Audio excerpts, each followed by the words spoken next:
Hello, my name is Aaron Lakota. I teach oboe at Dartmouth College and from my home studio in Northampton.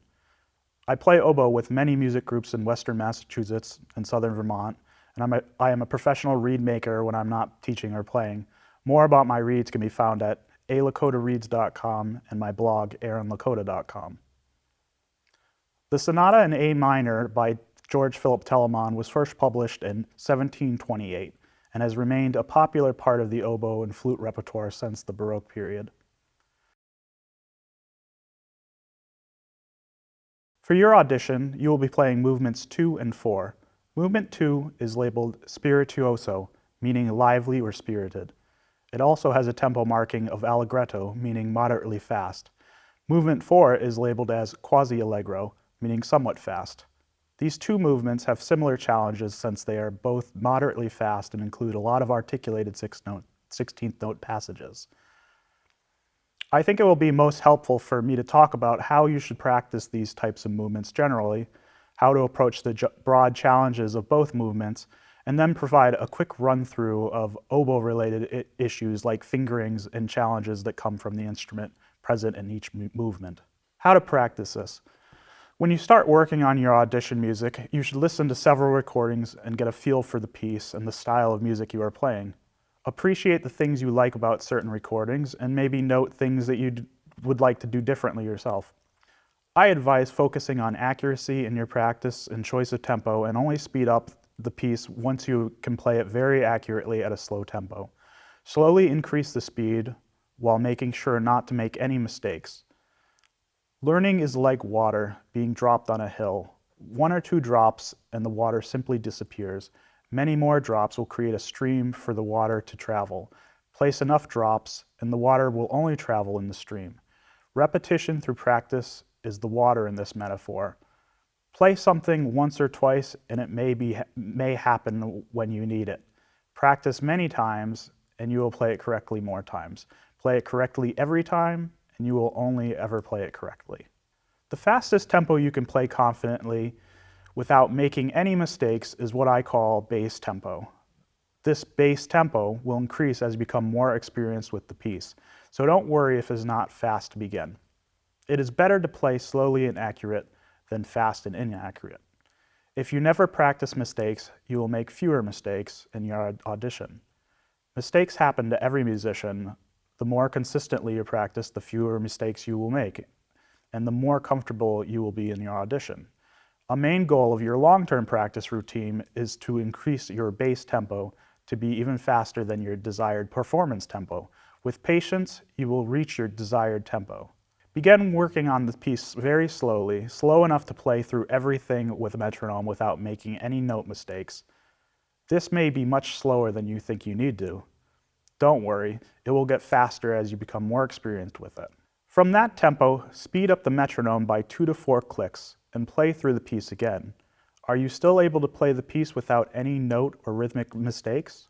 If yes, then increase the tempo again until you find the tempo you can no longer play without feeling confident.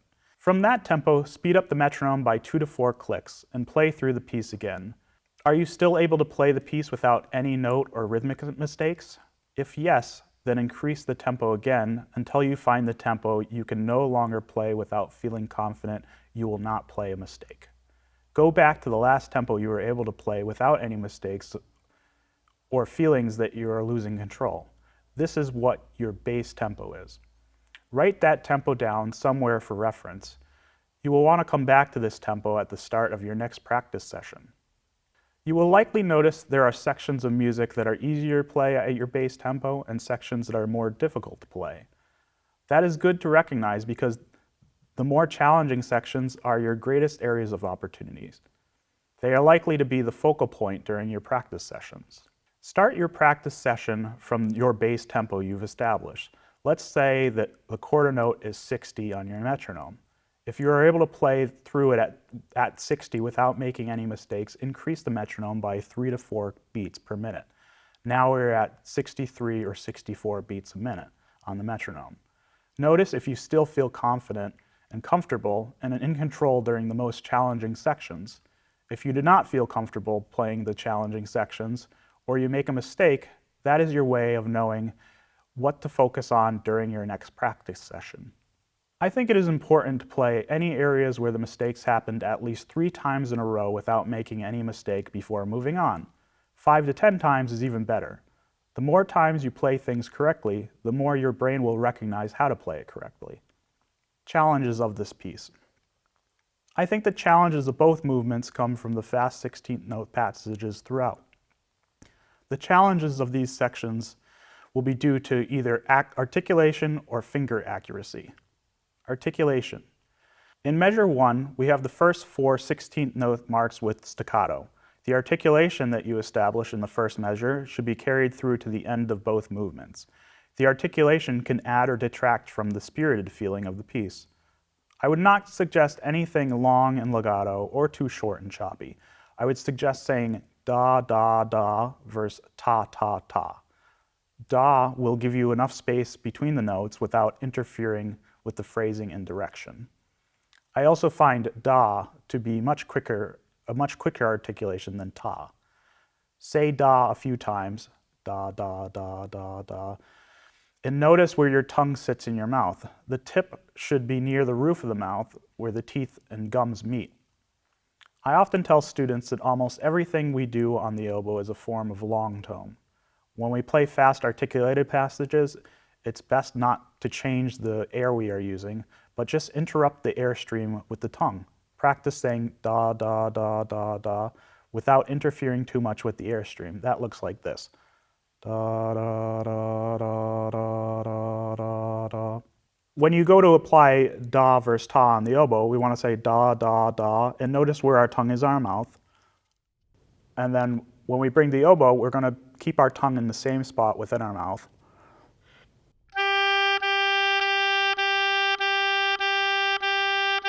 You'll notice that da sounds very different than ta. So that was da, this is ta.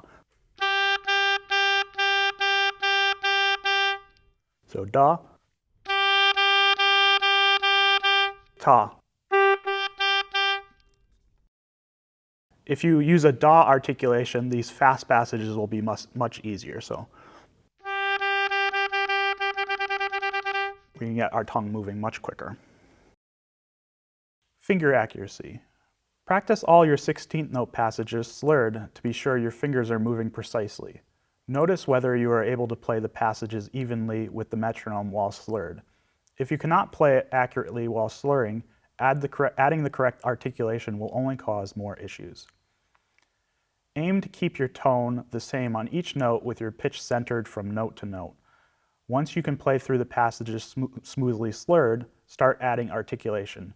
Aim to have the fingers and tongues hit at the same time. This will usually become more challenging as your bass tempo gets faster. Don't be discouraged if you need to spend several sessions at the same tempo. It is common to reach a plateau with the bass tempo. This will help you to identify longer-term goals like developing quicker articulation or more finger facility. Oboe-related issues in movement too. The oboe note has notes that come out of the texture, and it's not your fault, but it's your problem. The middle of the staff C is probably the worst with the B natural next to it. Aim to not let those notes stick out. Since you are playing in A minor, there'll be a lot of instances of these pitches. There are also a lot of times where we leap from B natural to D natural. Be sure that all of your fingers go down smoothly at the same time without too much force, or the D will pop out of the texture. This happens in measures 3, 7, and again in the second half after the repeat.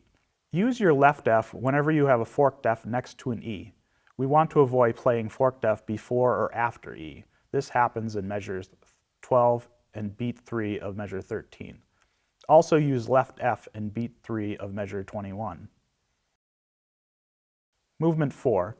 In measures 2, 3, and 4, we have an accent marked on beat 1.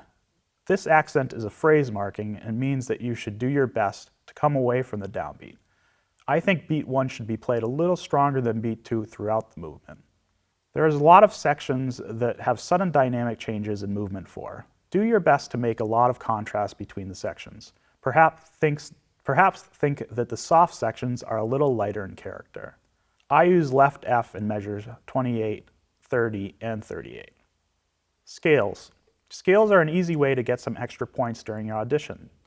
They should be played from memory with the quarter and eighth note rhythm as written on your sheets. I would suggest identifying the scales you currently feel the least comfortable with. I suspect E and E flat are the greatest areas of opportunities due to the high range. Practice the high range very slowly. E major.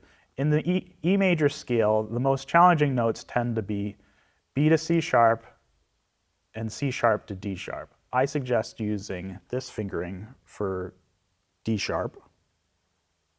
And when you go to the E, just put down your A flat key. Practice going from C sharp to this fingering a D sharp.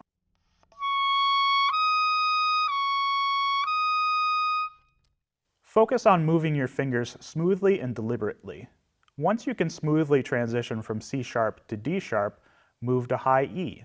Play the high E by simply putting down your right A flat key.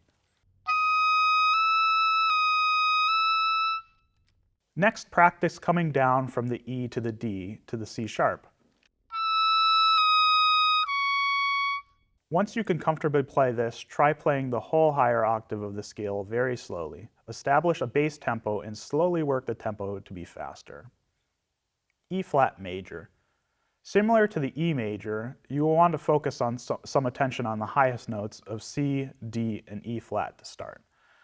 Play from D to E flat slowly, again with your focus on moving your fingers smoothly and deliberately.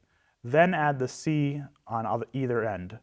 Once you are comfortable playing C, D, E flat, D, C, try playing the whole top octave very slowly. Again, establish your bass tempo and slowly increase the tempo. Chromatic scale. Practice the chromatic scale in the rhythm marked on your sheet. Put a Gogic weight or accent on the first of each group of 3 triplets. The most common problem I encounter with students playing the chromatic scale is that they will leave a note out. Placing a little weight on the first of each group of 3 helps to train the ear by making it easier to recognize if a note has been left out. Again, start slow to find your bass tempo and increase the tempo as you gain more experience. Sight reading. The best way to practice sight reading is by doing it often. Pull out an old method book, duets, or find something online. Before starting, you will want to look through the whole piece to notice a few things. First, I suggest looking at the time signature and counting silently at least 2 measures to yourself. In 3/4 time, this will look like this. 1, 2, 3, 1, 2, 3. This helps to establish the feel of the piece. Look ahead to see what the fastest or most complicated rhythm will be to establish your tempo. If you see a lot of 16th notes or complex rhythms, it may be easier to play everything a little bit slow, even if it's marked fast. Work out those challenging rhythms in your mind before you start playing. Next, look at the key signature and establish what key you think you are in. Look ahead to see if there are any accidentals marked. Do those accidentals require any alternate fingerings like left E flat? You may want to finger through those challenging sections noted earlier. Once you feel that you have established time, tempo, key, and noted accidentals, look at the dynamics and articulation markings. Thank you for checking out this video. I hope this is helpful. Good luck to you on your audition, and happy oboeing.